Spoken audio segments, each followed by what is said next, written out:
welcome to another episode of Rugby Through The League's podcast. This week we finally add the two additional members of the crew that we spoke about the other week. So Buster and Adam joined us. So Buster and Adam, good mates of mine from back Portsmouth way, and all we talk about is rugby and our kids and life and stuff like that. We've got group chats where we just chat shit about rugby, so thought they'd be the perfect fit to come on board and be able to talk about the beautiful game and be able to go and visit grassroots rugby in the local area and slowly take that across the country eventually. So yeah, really good time to get them added on. Obviously you need a break for the pod. We'll carry on the content though, so the content's going to keep coming out via them, allow us to actually get back into grassroots, and we might be able to reshuffle how we do the pod. Gives us a bit of time to think. I think it'd be also a good way of adding a couple of extra lads to the interviews and stuff like that as well. So yeah, really good time to get the pod moving forward again, and two really top lads, Buster, good mate, really good mate of mine, big boy as well, 6'8" or something stupid like that. So when you see him out in public, he definitely fits the bill. Adam, as we discuss in the pod, more of a spectator, but played his fair share here and there. He's just got an ankle that the Elephant Man would be proud of. So yeah, really top lads, really good time to get them on the pod, and yeah, really glad to be able to keep the pod moving forward while I need a bit of a break to plan ahead of how we want to carry on moving the content, etc, etc. So yeah, good times. As you can see, it's a sunrise in Spain this morning, so managed to get out a little bit early to get this one done. I want to give a bit of a rugby return update as well. I haven't stopped. I'm still playing. Well, I'm still training at the minute. Bit of a gap in the playing window at the minute due to obviously what's happened in Valencia as well, which seems to be worsening by the day, the more and more they find. So thoughts and prayers are still out there for everyone in regards to that as well. So rugby return is still happening. Got a bit of a break, probably back to it at the start of December, so gives a bit of time to carry on training, get back out game time. I'm going to try and make sure I get that sort of the actual footage sorted as well, because it's boring me just chatting into a camera saying I'm going to go play rugby. I want to get the camera sorted so that I can actually go and play a game or do training sessions with a camera fitted. So that's why that's kind of taken a side step. I haven't given up. I'm still playing. I'm still in the gym, bending barbells, still busting me bollocks every day of the week, trying to make sure that I'm getting back into a decent shape, and he's doing an exceptional job. So if anyone needs any coaching advice or an online coach, give him a shout, because what he's done so far is brilliant, especially for blokes that have got family, got a life, got everything else to add on to the mix. He fully understands it. So yeah, it's a completely different change of pace to most online coaches. So yeah, really good, top bloke, well worth a shout if you need getting your shit in order. In other news, is one of the lads from Denia, from the S18 age group, sadly got hit by a car the other week on his moped. He's currently in a coma and the signs aren't looking great. So to Alex, just want to send all the thoughts and prayers as well to you, mate, because it's terrifying. A 16-year-old that's potentially been wiped out in one movement by a car coming off the wrong side of the road. So yeah, hopefully Alex comes through, but the signs aren't looking great. Another great rugby player that's potentially been lost to a terrifying accident in the world. So thoughts are out there, and make sure everyone's safe, because tomorrow may never come. So make sure you do everything you want now, because it may never come. So on the end of that morbid note, let's get on with this one. Two blinding presenters to jump on board.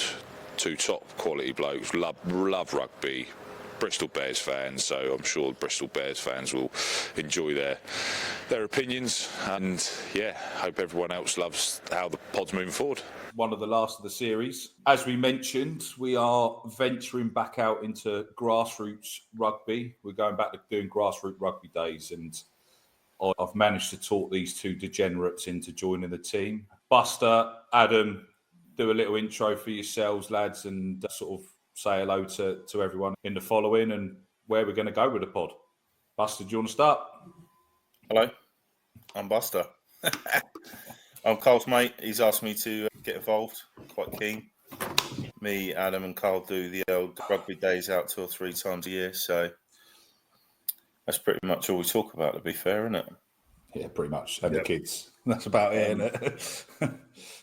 Yeah, me personally, not currently playing it. I haven't done for years, but massive fan, and got a young lad now, and keen to get him into grassroots rugby, and just thought it'd be nice for me to get involved in a different way as well, and help Carl out, go meet some teams, try and spread the word a little bit.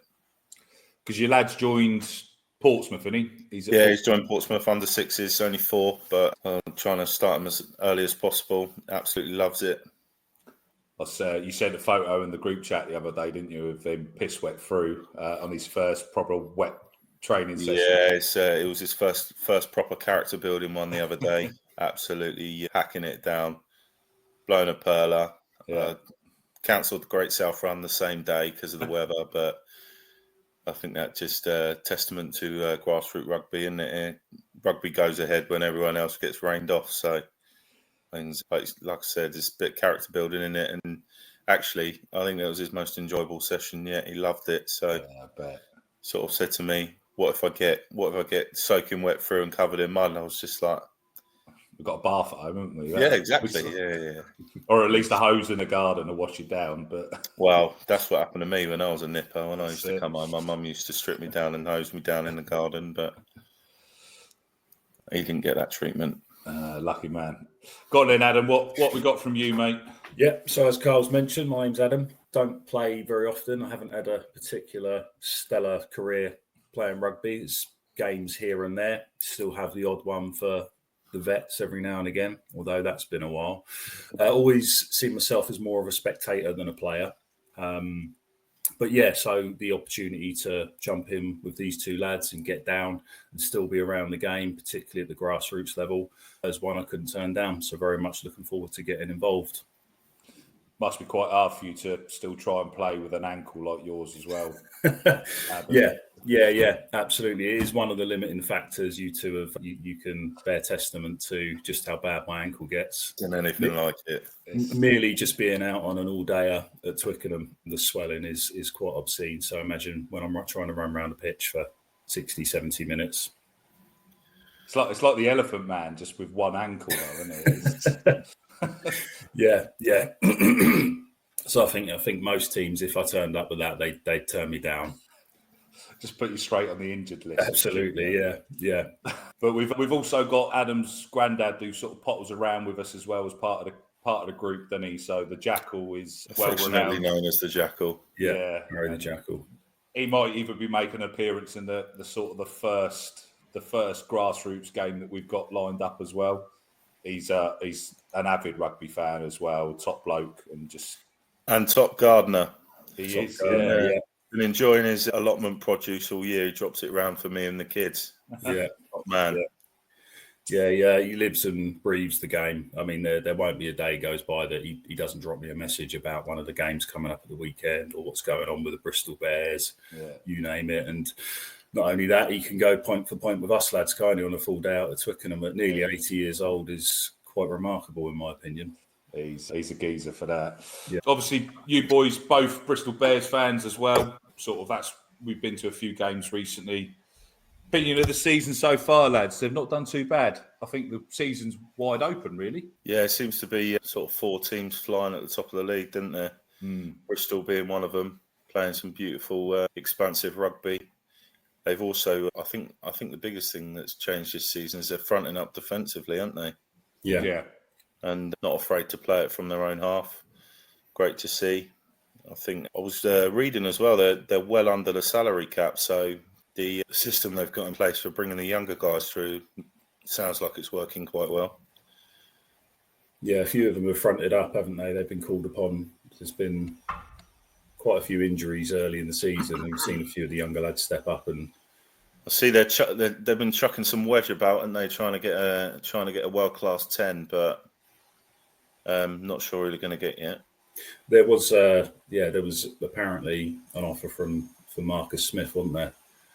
800k a year.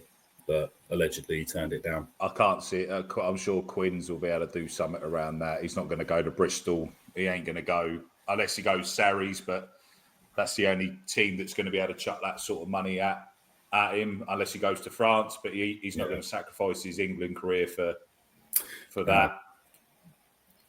Yeah. No, he's just got one of them England contracts, isn't he? So I don't think he's going anywhere. I can't see him moving for at least a few years, especially not with Farrell abroad. Well, there's obviously, they reckon Farrell might be coming back. He wants to put his flag back in the ground, but let's wait and see how that one goes as well. So, Joe Batley, friend of the pod.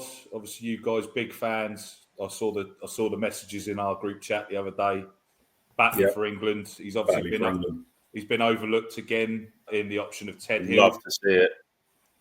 Yeah, Ted Hill, an exceptional operator though as well. So he's been brilliant, hasn't he?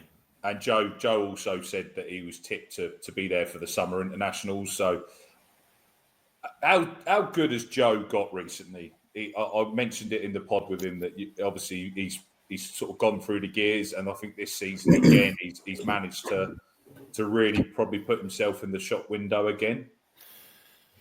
I mean, me and Ad message through most games, and have like a running commentary between us. And I can't remember the last game where we haven't been talking about how brilliant he's been. He's at the breakdown. He's always on the shoulder.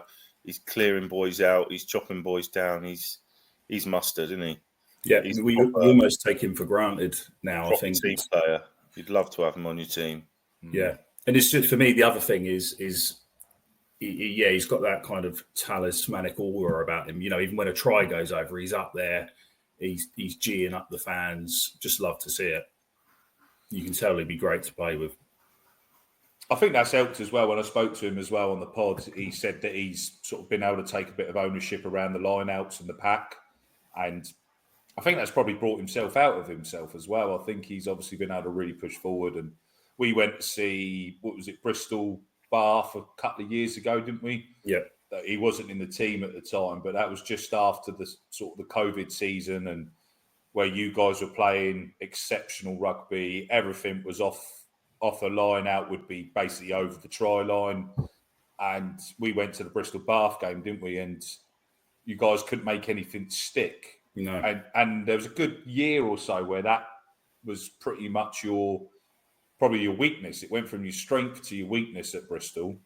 And then Joe's obviously managed to sort of turn the ship alongside everyone else as well. And I think they've really been able to put the graft back in that you guys built a lot of a platform around. And a fair play to Pat. He's sort of stuck with his plan, isn't he? In the sense that it wasn't working, and he didn't sort of down tools and try something different. He stuck to what he knows and stuck to how he wants to play, and seems to be starting to pick up again, doesn't it? Yeah. Everything's starting to stick. Got some big boys putting their hands up every week and turning up every week. I think worth mentioning, absolute signing of the season last year, Van Rensburg. He's probably been the turning point in the team in terms of go forward. He's just mustard, isn't he? Yeah. Rate him so highly.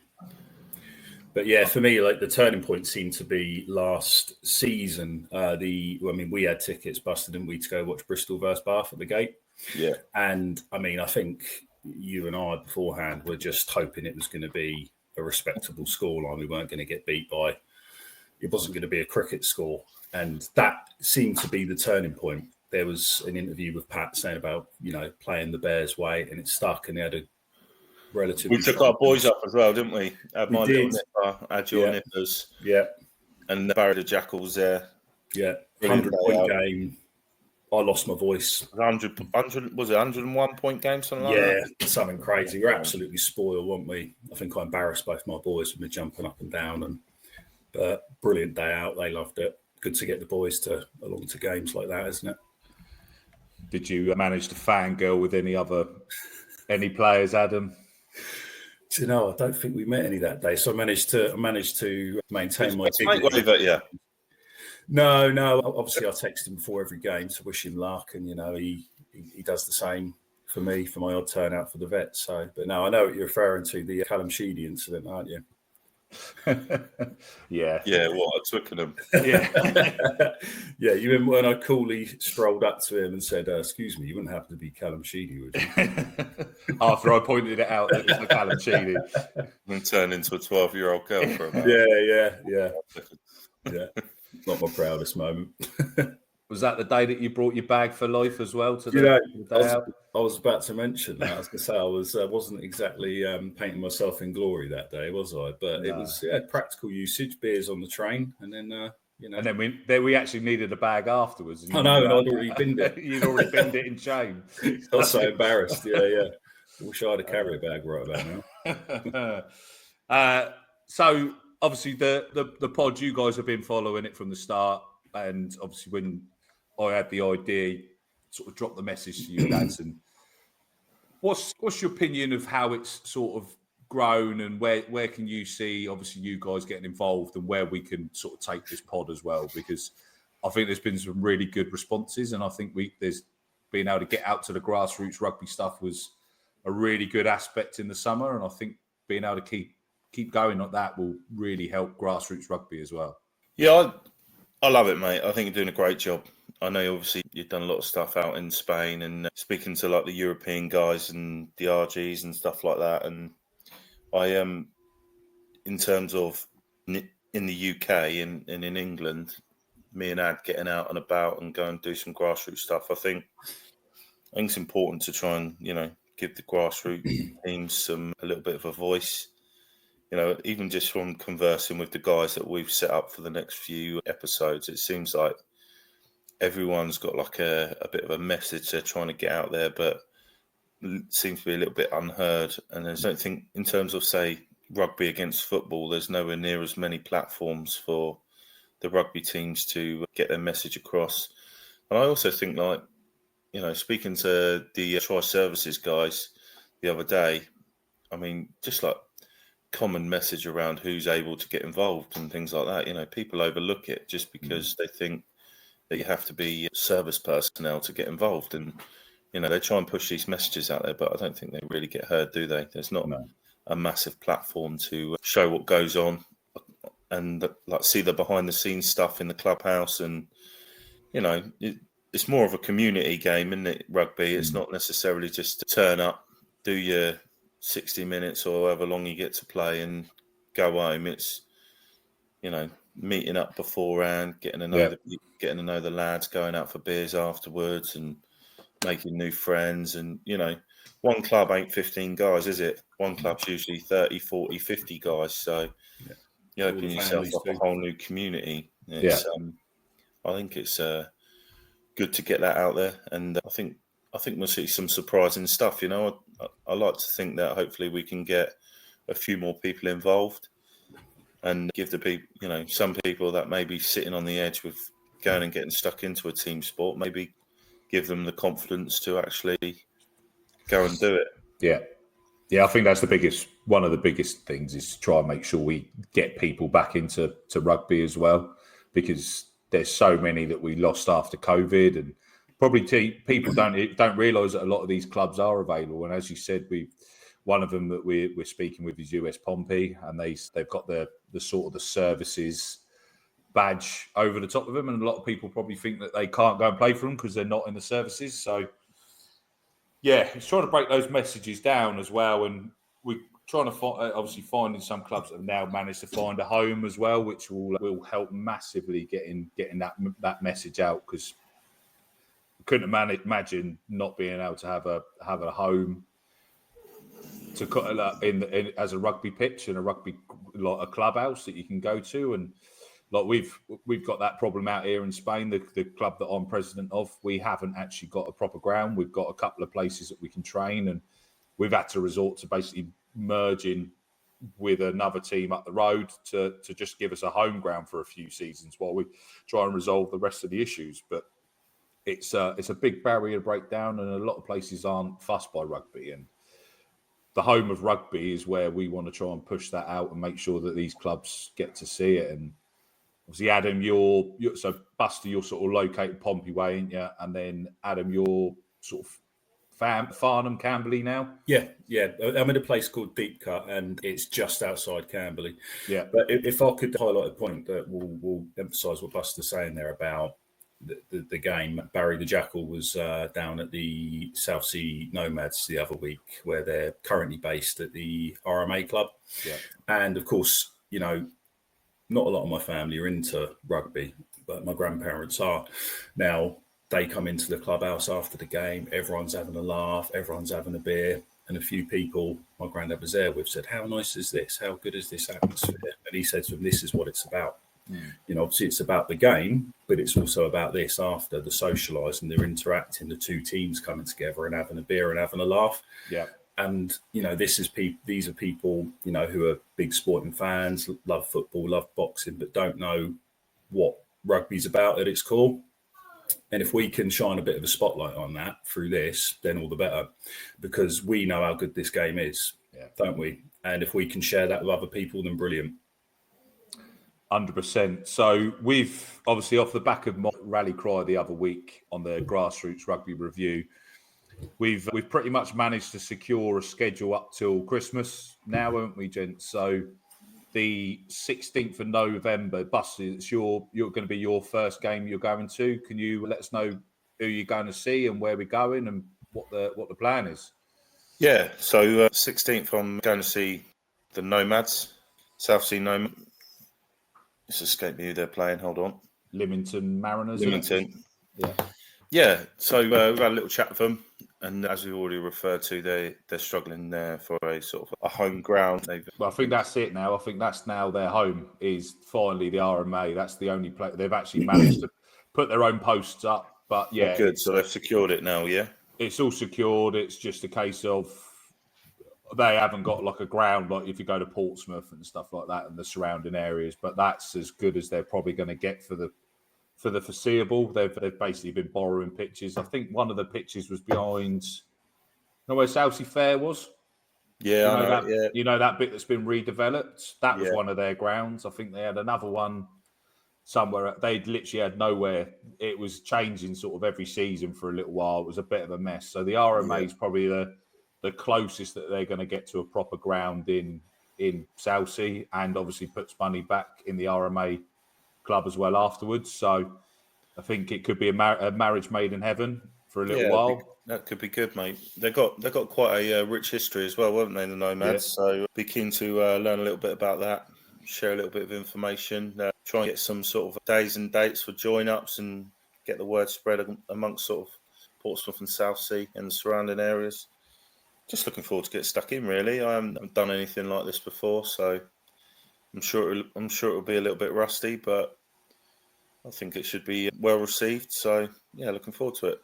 Yeah, they're bang up for it, and it's a counties 4 game as well in Hampshire. So we're probably literally going nearly as low as the social league. So I don't think there's much lower that we can probably go in the league format. Which, yeah, I mean, anyone looking to start or join, that would be perfect, wouldn't it? Start. If you're talking about being worried about not being like majorly competitive in terms of skill level and pace and things like that, it might be a nice starting point for people. Not to say they haven't got a load of skill and pace amongst their team. After Adams, the 23rd of November, you have another. I think it's another counties 4 game lined up, don't we? Yeah, absolutely. Yeah, 23rd down at Hook and Odiham versus Gosport 2s. Not too far down the road from me. Looking forward to getting down there, meeting all the lads, having a chat, finding out how the season's going and what they expect for the remainder. Yeah, I've not actually had the chance to play at Hook or Odiham, so I'm not sure what their ground's like, how that's set up as well. So that'd be quite interesting, and always good to get Gosport back on the pod. Got to love sharing the message around that. Hopefully get a good chat with Kieran McRoberts down there, who's coach down for Gosport 2s, and so Hook and Odiham, Adams. Obviously, that's not half hour down the road from you. Is that a club that you've ever sort of come across, Buster? I've never sort of played them or had much around them, so it'd be really interesting to see where they're at and what their history around the club is. Yeah, absolutely. No, it's not one that's ever been on my radar. So I think that's one of the good things about this is being able to go and learn more about these clubs in the local area that I've probably driven past God knows how many times and not realised that there's a rugby club there. Yeah. I've because the thing is they're two separate towns as well. So I don't know where the ground would be. I'm assuming it would be in Hook because Odiham's basically a RAF base, isn't it? So unless they get to play on there, unless they've got a nice little ground there, we need to obviously shine a light on where that is so that we can let more people in that area sort of get involved in that club. Absolutely, yeah. No, really looking forward to that one. Then on the 30th, it's Farnham versus Tots, which, as I understand, will be a top of the table clash. Yeah, so literally going back up to sort of regional 2. Obviously, the same league as Petersfield and Newbury that we've obviously been to in the summer as well. So Farnham's literally on your doorstep, mate, as well. Do the boys playing for Farnham or is it Camberley? Where did they end up in the end? Camberley. So we took them down there for a couple of months. It kind of died a bit of a depth, but Eddie, my youngest, is keen as mustard to get down there and have another crack at it. I think Arnie's keen to try something else. Bless him. He'd give it a good go. But Eddie would like to get back down. And it is a great club. A lot of participation throughout various age groups. Proper clubhouse, bacon roll and a coffee on a Sunday morning would never go amiss while I'm stood there on the sidelines. That's it. Because Camberley obviously regional 1. So hopefully we can get them lined up at some point in the future. Because they've got big aspirations, obviously targeting League Nat 2 and stuff like that. But I think they've not had the easiest start to the season so far. They've obviously in the same league as sort of Jersey and the likes. So it'd be obviously if you hopefully can add them to the list. And I'm sure everyone can hear Buster's dog chatting to us in the background. Sorry, I've got a French bulldog and all he does is snore all day. Nat is and all night. in. Yeah, sounds like me. Farnham Tots will be a really good one. Just putting the final touches to that as well. So that should be a really, really good one. Tots have obviously sort of flown off in that league. Farnham have put in a real flag in the ground as well. And we spoke to Mark, the chairman, over there briefly, and we've got a little group chat with the coaches as well. So it'd be really good to see what Farnham have got. I know that in a couple of years' time, they've got the Nags Charity Barbarians are going there as well to do their one, which is from people remember episode. Who's that? The Nags Charity Barbarians. So I think it was episode 4 or 5 of the pod. So it'd be really interesting. And then we've got a break week on the 7th, and then both of you lads are going to go together on the 14th of December to US Pompey. Yeah, so that's the day after my staff work due, and we've had a little chat with the guys from the United Services, and it's actually their Christmas due on that day as well. So they've invited me and Ad to get a little bit stuck in with them. Yeah, hopefully we can get the content you want and keep Adam on the straight and narrow. If not, get on the shant afterwards and just add it all together. We'll make one of them episodes. Yeah, be like the Hangover. Some, loose lips in the aftermath of the game. Make for good viewing, won't it? Yeah, they've got Isle of Wight coming over as well. So whether they're going to do it as a run ashore as well, which would be quite interesting. So Isle of Wight coming over to US Pompey will be another good game to get around and share the message about US Pompey. It's a club in the middle of Pompey that a lot of people assume it's basically uni players or services. So there's the door's open to anyone as well. So it'd be nice to sort of shine a light on them as well. Because I think a couple of seasons ago they had to literally fold for one season. They couldn't fill the team and stuff. So they had quite a few issues. So we want to try and shine that light and make sure that doesn't ever happen again for them. So. Yeah, they've got a good setup, haven't they? They've got HMS Temaram and great pitch, great little clubhouse as well. Pitch. Yeah, got a really good setup there. I think they had recruitment issues, and it's the last thing we want to see is clubs ever having to resort to that. I think Farnborough had to do it a couple of seasons ago. So, I mean, in reality, this is quite literally one of the driving forces of this pod, isn't it, to try and stop this happening? So, yeah. People we can get involved and interested. And then into the new year, we're still trying to finalise where we're going. I know Guernsey 1s and 2s have got a game on the 14th of January. So whether that's a run ashore that can be finalised. One of the episodes after this, we've got Jack Colborne come on, who plays for Guernsey. And he's sort of extended the invite for us to go and join him over there. I was having a look at flights the other day. I'd have to fly back to Scum and then fly over to Guernsey. So it's whether I'll do my best to join you, mate. I'm trying to work it around, obviously, my job as well. So I'll do my best to get involved in that. That sounds like a great little trip away. I think it's a double header as well, isn't it?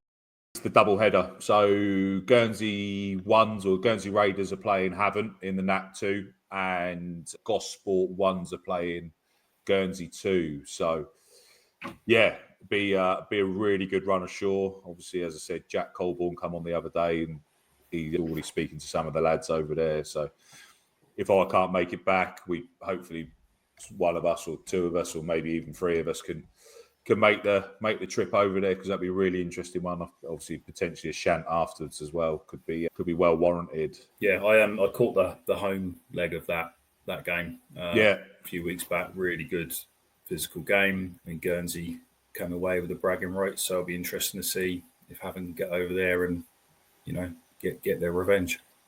Yeah, definitely. Yeah, so Guernsey have got big aspirations this season. Big flag in the ground. Got Jack on in a couple of weeks' time, and he said they've got a big expectation on themselves. So no, it'd be a really good game. Good, decent doubleheader as well. Sort of four great teams going at it will be a really good one to hopefully get to as well. So, Adam, you've also got one potentially lined up for what you used to be over in Bristol way. So we've hopefully got them in the new year as well. Do you want to sort of enlighten everyone? Yeah, absolutely. Yeah, so I've been. So I used to live in a little town in Bristol called Thornbury, and Thornbury Rugby Club is quite a big part of the community. A lot of people, my friends either played for them or knew someone who played for them, and so I've been in contact with my mate Craig, who turns out for them week in, week out. His boy plays for them, and it'll be really good to get down there. It's a club with quite a rich history. They've even had some England internationals come through there. The Vunipola brothers used to play for them back in the day. So it'd be good to get down there, find out a little bit more about the club. Unfortunately, I never had the pleasure of playing for them. Yeah. Although Craig has asked me a couple of times to dust my boots off and come down for a game. Go down for the interview and get dragged in. It happened to me when I went to Millbrook for the Floating Unicorn. So you never know, Adam. Keep the boots in the van, and you might be rock and roll. Absolutely, yeah. I'll be strap your ankle up. Yeah, absolutely. I don't know if anyone's ever done an interview during a game before, but this could be groundbreaking, couldn't it? Wow. I could barely talk, let alone start asking people questions as the game's going on. But really keen to get down to that one and, meet some of the lads down there, find out what's going on at the club. Yeah. And, what their aspirations are for the season and possibly even get a game myself, maybe. Because, Buster, you originally sort of hail from Eastbourne way as well, so is that one that you're potentially hoping for in the new year as well? Yeah, I've put some feelers out trying to. I know one lad who plays down there, Matt, and I've asked him to put me in touch with their director of rugby, and just waiting for a message back on that. Yeah, so that'd be cool. I mean, yes, I am from Eastbourne area, but I also grew up in West Sussex, up in East Grinstead. Put some feelers out up there as well. It'd be a good one to understand how they've changed as well, because they got on a meteoric rise, and then obviously the old owner left after a few discussions and started unbolting doors and taking seats and stuff. Who's like this that. you're talking about? East Grinstead. So they went up through the leagues, and had a big falling out between the board, I think, and I think they had a big chunk of money thrown at them, didn't they? That money got withdrawn by the geezer that started taking the doors off and the seats, and be quite interesting to see how they've recovered and come back out the other side as well, because it's not the first club and probably not the last club that's going to happen to. So that'd be really interesting to see how that's turned around for them as well and where they're at. So, yeah. Any other guys, any other teams you've sort of got your eye on that you guys are sort of fancying or? I quite fancy having a look at the Royal Navy guys. So obviously the tri-services play out of HMS Temeraire. The Royal Navy guys play. I think they play down in Plymouth and they play in Portsmouth. We had Tom Blackburn on, who's DOR of Navy Rugby, so I'm sure we. Oh, brilliant! Yeah, we'll speak to him and maybe get down to a game when they're playing either at home or away. I watched one of the games last year. I watched Navy versus British Police. Yeah. Quality standard of rugby. It was pre Army Navy at Twickenham, so it was a tune-up game and very, very physical. Some great players. And just some mustard tries actually as well, some proper rugby, and they got a good setup as well. So I'd like to get stuck into that a little bit, but I'm keen to get about, mate. I obviously the next few we've got lined up are down on the south coast, trying to get used to how it's going to run and get it firing on all cylinders, and then I'll be keen to sort of take it and head off in different directions wherever you need us, really. Nice. Yeah, I think for me, Carl, it'd be good to get down to some of the women's games. I think you said there was Havant Women's are quite keen to have a chat. So I really would quite like to get down to one of the women's games on a Sunday and have a chat. Am I right in believing Barry the Jackal's quite a big advocate for the women's game as well? He is, absolutely loves his Red Roses. He doesn't miss a game. How good are the Red Roses? Oh, they're quality. Yeah. They are quality. Yeah, they're a joy to watch, aren't they? And it's so good to see just how they've come on and, the kind of crowds they're drawing now and, especially in the build-up to the World Cup next year. Some questions got asked of them from Canada the other week, so maybe not everything's quite ticking at the minute, but thankfully it's probably happened now, that little wake-up call before the World Cup rather than getting caught out at the World Cup, because They've done the Black Ferns side, didn't they? They did, and then, nearly got caught out by Canada, so Canada managed to put a real shift on them. So last thing we want to do is do what the men's did in 2017 and completely blow a home World Cup. So I was about to say that. Be interested to see how their success is trickling down into the women's game, and if they've seen like a big uptake in participants since the sort of like the last few years. It's become a little bit more mainstream, hasn't it? There's a lot more TV coverage of the Red Roses, and they're hitting sort of terrestrial TV channels and things, which is making it a lot easier for people to access.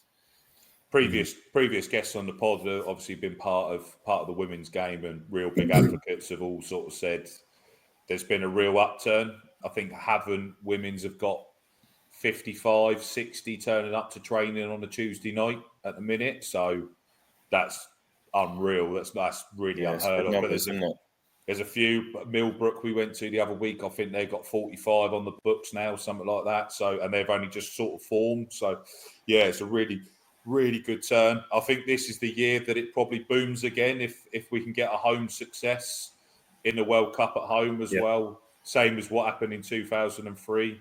I think that's the difference as well. The men's game hasn't had that success on that level since 2003, and that hype has sort of drifted off a little bit. I think if we get another World Cup under our belt, do you think the media coverage has had a big effect on that, Carl? In terms of like, if you want to watch rugby nowadays, you need 3 or 4 different subscriptions to watch sort of mainstream rugby.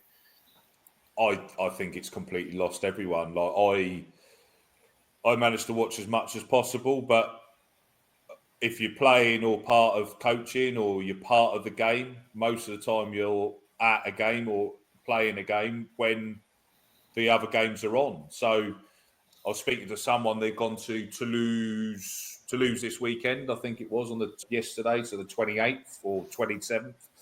And it was planned for the Saturday, but there was a major game in the region. So they moved it to a 8 o'clock kickoff on a Sunday so that people could still make sure they went to the top 14 game, and then also managed to partake in local rugby. So I think the English games, I think it's hard for the English game because there is so many leagues and teams to move. You can't move that to a Sunday because availability is going to be shit.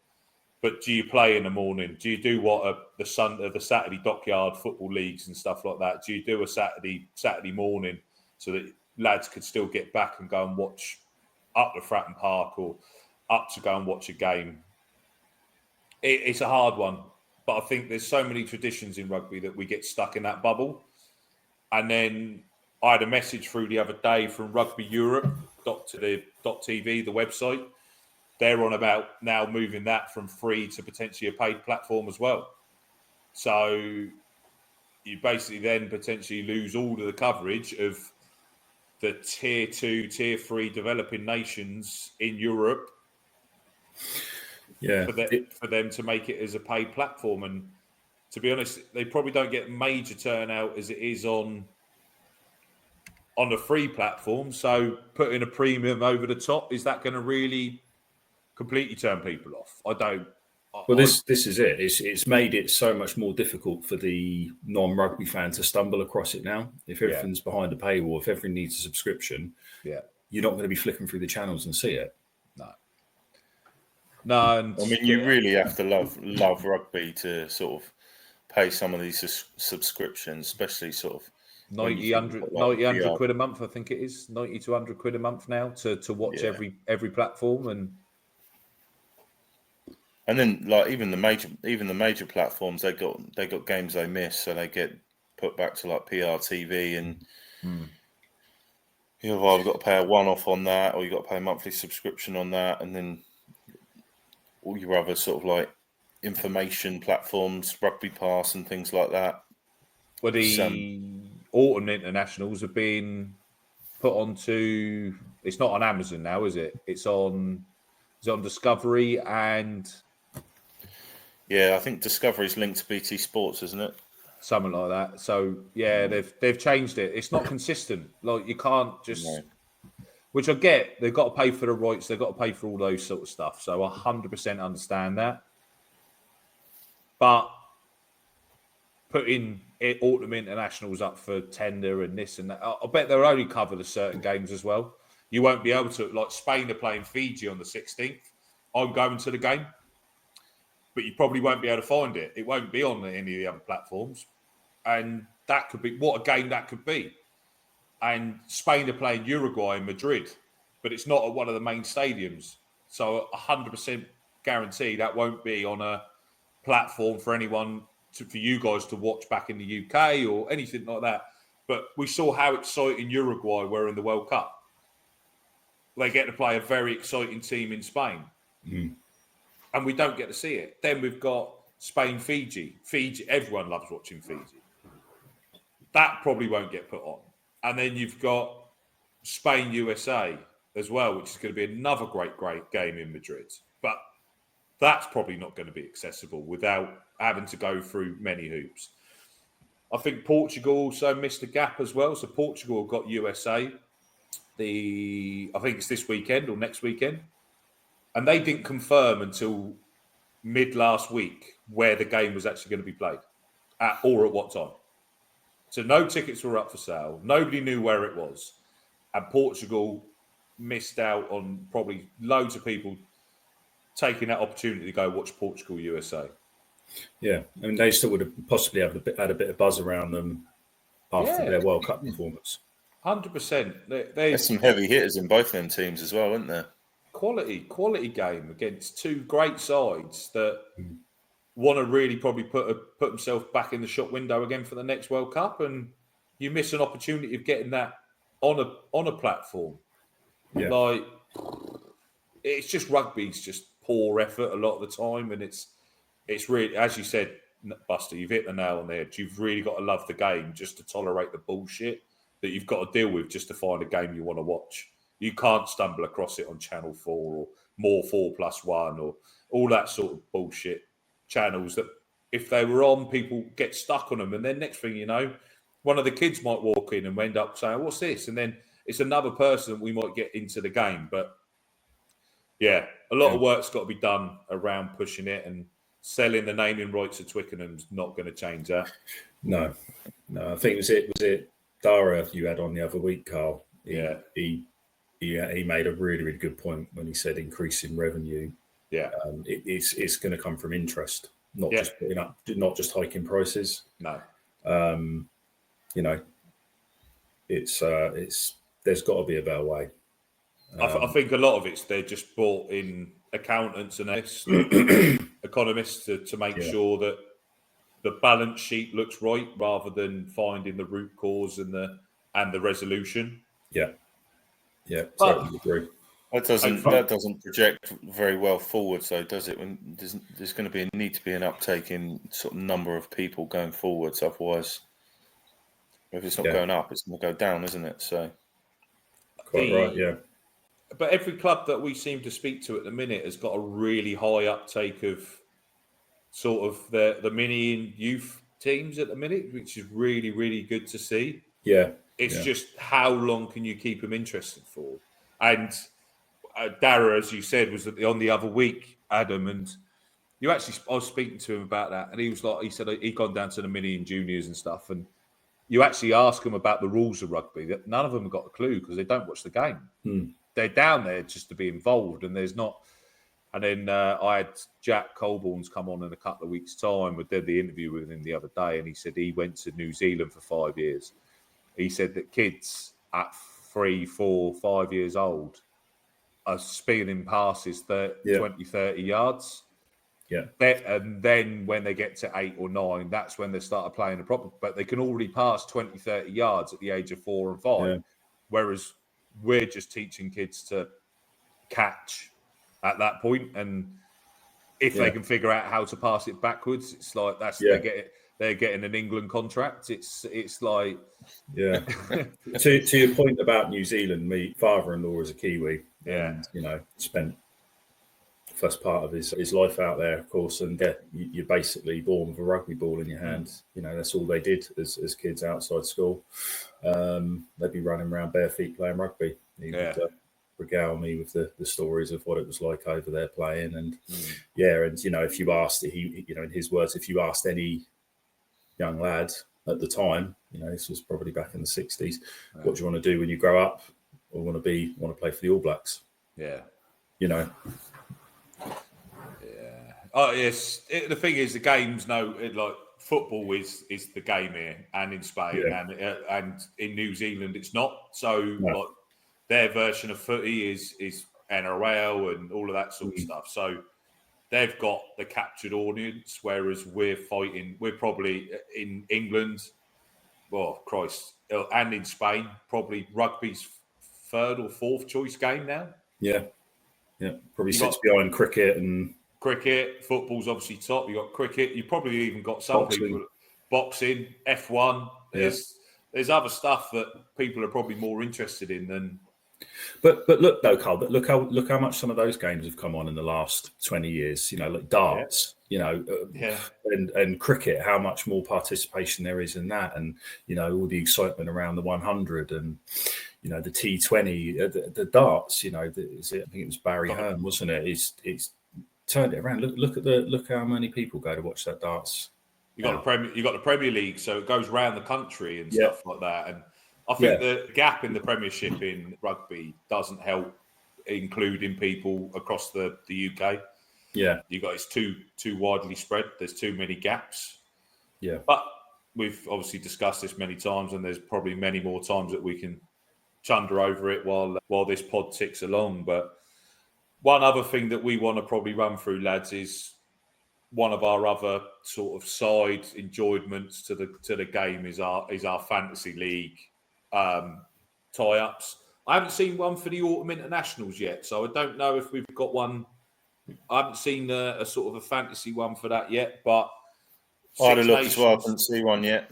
No. So Six Nations is usually our flagship. We have good fun. There was a period of time which I run away with it, and then they changed the rules, and I can't figure it out. So lost two on the bounce. So one that we want to really try and get other people involved in the new year. So I think the Six Nations starts the end of January. So maybe sort of mid-Jan, we're going to jump back on and do a sort of a fantasy league special to invite the followers to join the league and sort of create a bit of interaction there. But that I think kids, there's more kids that get involved in football, fantasy league, and they understand the players, they understand the game. Do you think that is another way of sort of breaking down the barrier? Like even sticker books. Like how many sticker books did you have as a kid in football? Oh yeah, absolutely. And like you could never find one for rugby now. Like it's not a done thing. Like the marketing in that side, like people swapping stickers. It's got to start somewhere. Somewhere's got to start to try and create a brand for players as well as the game. Yeah, I think some of the individual clubs, some of the Premier League teams, they do that sort of stuff from their stores, not at the stadiums. So individual players for the team and things like that. But yeah, like you say, getting people interested is going to be bigger than just following the local team, isn't it? So yeah, absolutely. I mean, we haven't had any real big household names, in the game of English rugby for some time. I think, go back 20 years ago, everyone knew Johnny Wilkinson was, didn't they? But only because we won the World Cup. Absolutely. Well, yeah. Success would breed interest. But yeah, it's. Can you see us winning another World Cup soon?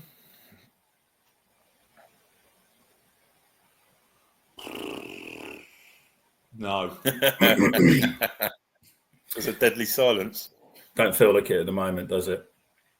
I think we got as far as probably further than we physically should have done in the last World Cup. I think the draw went in our favour. I don't think we played exciting rugby. We played no rugby at all, 9 times out of 10. But we can only play what's in front of us, and we got the results when we needed them. But as soon as we come up against South Africa, that was that. There, I can't see past them unless there's a serious injury crisis and some serious issues there. I think the All Blacks are in full rebuild mode. Australia are probably worse than Wales. Yeah. Wales are probably worse than Tonga and stuff like that. There's so many teams in a rebuild mode. I can't see anyone but South Africa winning the next World Cup at the minute. Well, a lot of the South Africans are aging out, though, aren't they? A lot of their big players are going to be aging out by the next World Cup, so it'll come down to injuries and things like that. One more World Cup, and then they completely hat-trick, don't they? So after that, that's somebody else's problem. I don't think Razzie would stay around after the next World Cup if he wins another one. I don't think Ireland and France will get a better opportunity than what they had. No. Last year they were all both firing on all cylinders, weren't they? Yeah. France especially. So France will blow up themselves. They're their own worst enemy. They do what the French do every time, and they get to a point that they should, and then somebody goes and kung fu kicks somebody else in the throat or something stupid like that. They can't ever see a game out without making sure they fuck it up for themselves. Well, this is why we love it, boys. Yeah, exactly. Yeah, but no, I'm hoping England will at some point, so I can open my bottle of whiskey I've got in the cupboard that I bought during COVID to open the next time England lifted the Webb Ellis. But at the moment, it feels like I'm going to be passing it down to my sons. Well, actually, I'm incorrect there. Yes, I can see England winning a World Cup in the near future, but it's going to be the Red Roses. Yeah, yeah, fair point. So, that's probably our closest opportunity to making sure. So, does that still warrant that bottle of whiskey ad? Yeah, I was going to say, does that still count as you can open the bottle of whiskey with the Red Roses, or have you got to go for the men's one? Well, I had said the men's, but I guess I'll have to reevaluate at the state of the men's game at the time and go, do you know what? If I ever want to try a drop of this whiskey, I'm going to have to, I'm going to have to put my back in on the Red Roses. But yeah, no, I think to answer your earlier question, it doesn't feel like the England men are going to do it anytime soon, especially with the turnover with the coaching staff there at the minute. Did start to feel like we were turning a bit of a corner, didn't it? Felix Jones managed to beat Ireland, Twickenham in the Six Nations, put in a relatively decent performance, started playing a bit more expansively. Faye were both scoring a great try over in New Zealand. Then you come back and find out another coach is going, and you start scratching your head and go, what is going on behind closed doors there? And yeah, it just doesn't bode well for the future at the minute, does it? So obviously, this pod's going to go out on the 8th of November. We've done this a little bit early just due to scheduling. How do you see the autumn internationals going? And obviously, the New Zealand game's going to be on the 2nd. So by the time this pod's out, we'll be able to see whether our predictions were true or not. I'd love to see us go strong, to be honest. I think we have the potential to.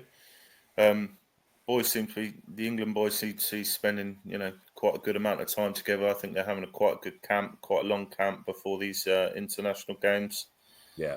They've all had sort of 4 weeks of the Prem season as a warm-up. Yeah. I think a good selection of games as well. Obviously, we've got New Zealand. Was this Saturday coming, isn't it? Got the All Blacks on the 2nd. Yeah. Then we've got Australia on the 9th. We then got South Africa on the 16th, and then we finish up with Japan on the 24th on the Sunday. I'll be at the Japan game. I'm looking forward to that. See if we can put out a full strength team by the 4th international. England has a bit of a habit for injuring boys, doesn't it? But that's the nature of the beast with Test rugby, I suppose, or international rugby. We shouldn't be settling for anything. We shouldn't be settling for anything less than 2 wins at least. Yeah, I think 3 wins. What? Yeah, do you think we beat the All Blacks? Because I don't see us beating South Africa. Yeah. Well, the All Blacks have had a checkered last few games, haven't they? In the I forget the name of the tournament they've just been in with Rugby Championship. Rugby Championship. They've got turned over a few times, didn't they? Yeah, I suppose if you look at who they got turned over under by, Razor as well. Springboks and Argentina, who are no mugs. No. Are we going to be up to muster to be able to turn them over? Home advantage, of course. So we've got the Aussies. Aussies is the second game, so we should do them. Then we got South Africa. So I think that's going to be the hardest test out of all of them. Yeah, but not unwinnable. I think potentially if they front up and get their first 2 games good and they start playing some, I think it's the strength in. I think it's the strength in depth. I think it's the strength in depth is what overcomes with South Africa at the minute. They could probably have three 15s teams that could win the World Cup. I think they've got that. They're that strong. I think they've got three teams that could probably win a World Cup. Yeah. Well, let me ask you this then. So if we beat South Africa in the All Nationals and we beat them again before the next World Cup, it would stand to reason that we could beat them in a World Cup again. But do you think we would? Oh, it's coming home on the line. It's coming home. No, they just seem to be able. They seem to be able to pull it out of the bag when it matters, don't they? When it matters, that's what I mean. When there's something riding on it, they just seem to have that next level, don't they? Yeah. There's a tournament. There's a difference between making it happen in a tournament and making it happen in like an autumn international. Isn't there? Like there's, and that's why Ireland have never. Yeah, isn't it? I mean, we're all thinking the same thing. If we turn them over every single time between now and this World Cup, I'd be going into a World Cup game thinking that doesn't give us any benefit over them whatsoever. I just psychologically, I just think the second something's on the line, they've got that extra gear that they can turn to, and it's I think that's like they want it more. But I think that's why Ireland and Wales have never sort of gone and finished it off. They can do it in one-off occasions, but put them in a tournament situation, they don't seem to be able to see anything out. Like as you said, Ireland's best opportunity was to get that World Cup last time round, and everything was there going into it. Best team in the world, all of that sort of gubbins, and look how it ended. So quarter-final curse again, wasn't it? Yeah, I just don't. I think they are just tournament beasts, simple as that. And it's the same with like. You look at like your Saris and stuff like that for years. They were absolute tournament beasts. They could randomly lose one game against some really unexpected team, but you put them in a tournament situation and then they're a whole different kettle of fish. it's like you look at Real Madrid in the football sphere as well. You put them in a Champions League, they might not be having a great season, but that is their tournament. And I think the South Africans are built the same in that way, and they just know what to do to get that over the line. Yeah. But no, I think for the autumn internationals, I think best case scenario for us could be 3 wins. Say, do not see us beating the Springboks, but New Zealand, we fronted up relatively well over there. Home advantage could happen, but it depends how much disruption there's been around the camp from more coaches leaving. Obviously, we don't know what's going on behind the scenes. All looks good on the surface of things, doesn't it? All the lads interacting, you're seeing it on the socials. They're off playing golf together. They're doing their team building stuff. Yeah, we're seeing some of those absolutely fantastic meals they're eating at the moment. But how good is that food? Their chef's unreal, isn't he? He's how good is that food look? Yeah, unreal. But credit to him, that is good. That's positive. It's good to see these kind of things behind the scenes, what the players are getting up to. So, obviously, I think we've all had our criticisms of the RFU recently in our group chats, gents. But that's good. That's that's interesting insight and makes me quite jealous. Be interesting to see if Smith is given the full reins now. What do you reckon? I don't know who else we put there. I think he's brought George Ford back into the team, hasn't he? But by that, do you mean, Buster, that he's kind of given the keys and he's able to do what he does at Harlequins a bit? Yeah, hopefully he's allowed to go for it a little bit more, play a bit more instinctively rather than. It wouldn't surprise me if they put him at 15. He done it the other week. It wouldn't surprise me if he ends up at 15. He did it for Quins the other day, so they probably saw something in that. And I still don't know why we're not playing Freddie Stewart in the centres. Yeah. I agree there. I like the idea of that. Who was it they put Smith against at fullback? Was it against Fiji or someone like that? Fiji, yeah. He just got absolutely. I mean, fair play to him, but he got a right pace. I watched that. Yeah. I watched that Quins game a couple of weeks ago when he played 15, and he had a mustard game. He was brilliant. He is an exceptional player. It's just. The whole setup doesn't. We've discussed this on numerous occasions. He needs a 12 that can protect him, and he needs an 8 that can open the door as well. So when Domers was on top form, that was brilliant. When he had Oosthuizen at 12, it gave him that option and freedom. And Danny Kerr just being able to get the ball out. You had Ben Youngs that was. Stephen Hawking was quicker getting it out of the fucking ruck than Ben Youngs, and it's not suited to Marcus Smith, but it's suited to Farrell. And we seem to be the biggest killer of nines. We've had some exceptional nines coming through. Rafi Quirk looked like he was going to set the world alight. Yeah. We had it was the lad Van Portfleet. Van Portfleet, yeah. But he looked like he was going to set the world apart. And then we had Harry Randall, and then they're all desperate. We don't seem to have a solution at 9. It's true though, isn't it? And then it probably will fucking. I'm not having that with Randall, mate. I'm sorry, but he's class. He's not. He can't kick. I know he's a Bristol Bears boy, but how many times have we discussed his box kicking is garbage? He's mustard for us, isn't he? But it's whether you can do it on the international stage, whether you can do it in a test match, it's a different animal. And I think that a lot of that comes down to the coaching, doesn't it? That the box kicking, as you say, is not his strength. But if he's playing in a team that encourages box kicking, which is what the English setup is designed at the minute, and obviously we had Alex Mitchell. He's got another serious injury. He's out as well. So I don't know. We just seem to Harry Randall for Bears is brilliant. Just his kicking shit, but you put him on an international stage and we don't play the way. There's so many ways that we don't. So many players that we don't play the right way for. That it's just my opinion that we seem to find a way of just making sure that we don't get the best out of players. Oh yeah, totally agree.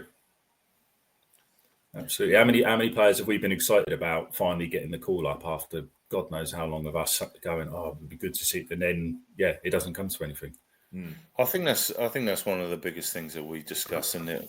After tournaments and stuff, it's just the frustration of not being able to see these international boys do what they do in the Prem. And I know it's a different setting. I understand it's a different system, but I think looking at a lot of the social media comments and stuff as well, it seems to be quite a common theme that everyone has the same opinion when boys are on top form for their clubs. It seems to be like almost sometimes like an 18-month delay to make it to an international stage. And we had Dan Richmond on the other week, and he's been part of that setup, and he's an international level coach, and he said that there is another step. So like going up from one to another is a whole new sort of level. So the Prem to international rugby is going to be massive. But if players who've got raw talent and played in the right manner, there's no reason that they can't at least put themselves in a bit of a shot window. And I think that's the disappointing factor is they don't seem to even get a glimmer. But at the other end of the scale, Furbank, was it Tommy Roper? Yeah, all of these lads come in. Their first few games weren't the best. Was it Tommy Freeman as well?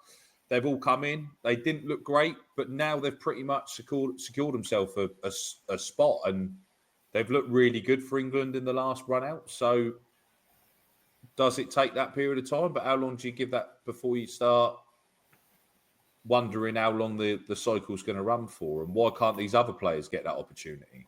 I'm buzzing for it, though. I'm buzzing to see some international rugby again, and yeah. Does Ibatoa get? Should he been part of the England squad? Well, I mean, there's certainly a bit of talk surrounding that. I think it's a good argument for him. At the same time, they've got a bit of an embarrassment of riches on the wing, haven't they? Yeah, that's the trouble. Who do you replace him for? I mean, he's running in tries for fun in the Prem. Does he get taken and given that exposure? Because I think it's been a little while since I think he sort of got really early exposure before he disappeared off to Israel and stuff like that, wherever he went. But is there a sort of a discussion for him to be around the squad just to see if that can be? Well, I've heard talk of him being called up for England A. Brilliant. But again, we're finally getting back to the England A's and the Lions or whatever, them being used. I think that's something that we've really missed for a long time. And that's potentially that bridge between being very good in the Prem to that international level. Can you compete at that? And then can we?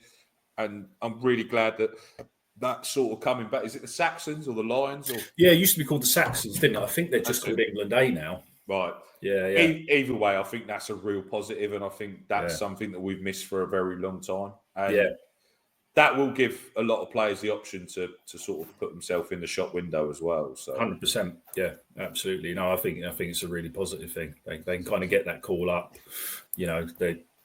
It keeps them interested in playing international rugby. And I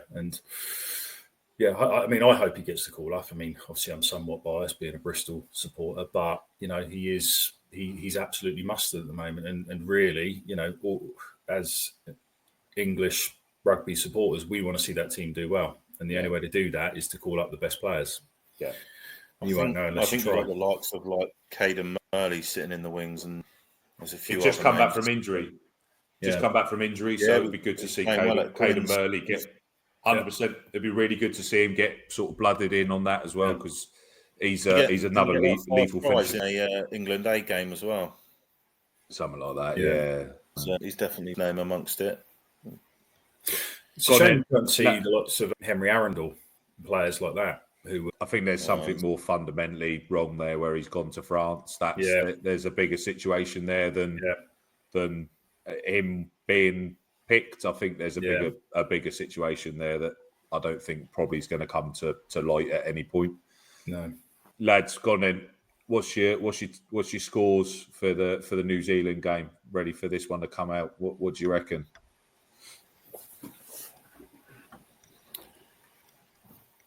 I'm going to go England. Back the boys. England by 6. I reckon. Adam? 30-24. 30-24, really? Yeah, despite me being a bit of a negative Nancy, I think I am going to back the boys. I'll follow my heart on this one. I think, do you know what? I'm going to go low scoring. I think I'm going to go 12-9. Yeah, I had that. I had that ringing England. around me. Yeah. But I think I'm going to go. I'm going to go 17-12 England. Yeah. I think we see a bit. I think we'll see some scores, but be interesting to see. Depends on the weather. I think the weather's obviously going to be a big factor in this as well. So I priced that into me thinking.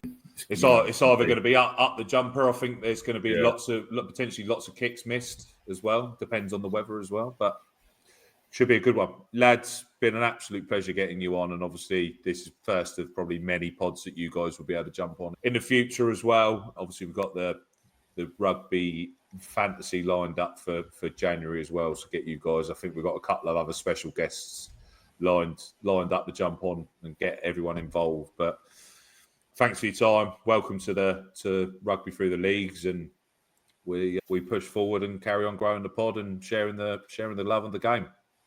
Great to jump on board, Carl. Appreciate it. Yeah, no, I'm looking forward to it, mate. Right, that brings another episode of Rugby Through the Leagues podcast to an end. This week we had obviously Buster and Adam on, two top blokes. Really love the game. Want to add more content to the pod, add more value to what you guys are able to get in the content as well. So 16th of November is going to be the first trip out for Buster to South Sea Nomads, and then Adam's following that up with Hook and Odiham on the 23rd. So yeah, really good. Two Hampshire 4 games to get underway. So yeah, proper grassroots rugby there, and then jump back up to Regional 2 for Farnham against Tots. So that's all buttoned away now as well. So that's really good. And then US Pompey against the Isle of Wight in December. So if you guys want to be involved or want us on the pod, want the pod to come and visit you, come and give us a shout, because we really want to sort of carry on growing this and start creating a bit of a schedule through into next year and stuff like that. So next year and then season after, because we're potentially looking at adding more presenters, and so we can cover more games. So yeah, if the want's there, we'll be able to supply it. So make sure you reach out if you want to get involved, and then yeah, who knows, you might get these ugly mugs turn up and ask you about your game. So next week got Jack Colborne on from Guernsey. Jack jumped on. He's been around the world. Played originally New Milton, then went up to Hull to play Nat 1, and then went over to New Zealand to play NPC rugby. So only in his early 20s still, but has had a proper baptism of rugby fire by the sounds of it, and a really top lad. Hopefully we'll be able to get over to see him in the Guernsey game in the January as well that we discussed. So yeah, really good to get Jack on. Really good value. Another one for lads that want to know about having a punt and taking themselves abroad and going and watch and play, or go and play abroad. Really good value as well to listen into on that as well, from another top rugby player, grassroots through and through. Reached out as well, just said, mate, if you want any content from us or Guernsey, let us know. And yeah, managed to get him on. Had a really good look over his rugby CV, and it's well worth a watch for people that want to step out the box and go and try rugby abroad. So watch in for that next week, and then we've potentially only got one other episode left after that. So yeah, episode 30 this week, episode 31 next week with Jack, and then potentially another interview, or we might do a season review wrap up for the pod. Go through some special clips of best guests, etc. I don't know how we're going to finish the pod off, but going to try and do what I can. And for everyone else that's out there, just make sure you subscribe, follow, like everything, keep growing the pod, and then we can come back stronger next year as well. Also, keep safe, everyone out there as well. I know it's all a bit messy with lots of different things and natural disasters happening left, right and centre, and all of these other bits. And yeah, it's pretty sombre start and finish on this one, sadly. But yeah, a few bits of bad news recently, which has not helped. But yeah, in other news, thank you and goodbye.